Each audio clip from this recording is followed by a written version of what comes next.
Bonjour mes chers amis.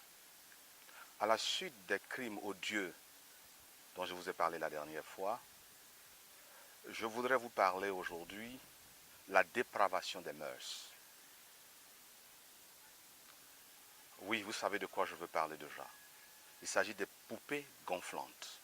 Cette gangrène qui est en train de ramper dans nos murs et certainement qui va taper à la porte de l'église très bientôt. C'est de ça que je voudrais parler. La Côte d'Ivoire commence à ouvrir sa porte à Sodome et Gomorrhe.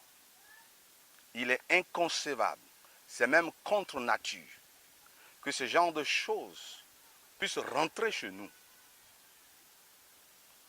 De la même manière que l'État de Côte d'Ivoire protège ses citoyens, c'est-à-dire les consommateurs, en protégeant le riz ou en décriant le riz avarié, il serait aussi bien séant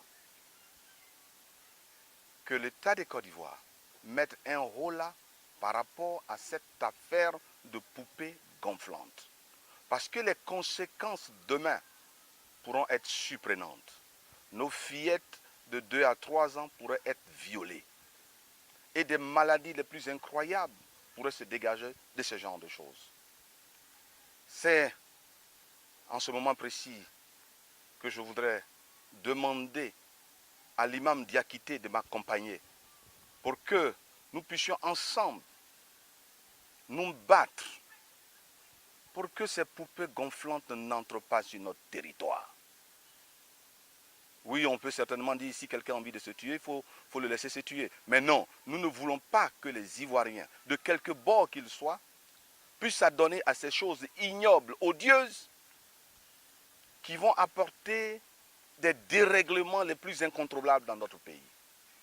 J'en appelle au gouvernement d'arrêter l'importation de ces choses chez nous. Car Dieu condamne ces choses et nos mœurs les condamnent aussi. C'est pour cela qu'il va falloir certainement une sortie musclée du gouvernement pour ne plus que nous entendions parler de ces choses-là. Que ceux qui fabriquent ces poupées gonflantes, que ça reste chez eux. Parce que nous avons des mœurs ici qui sont des mœurs saines.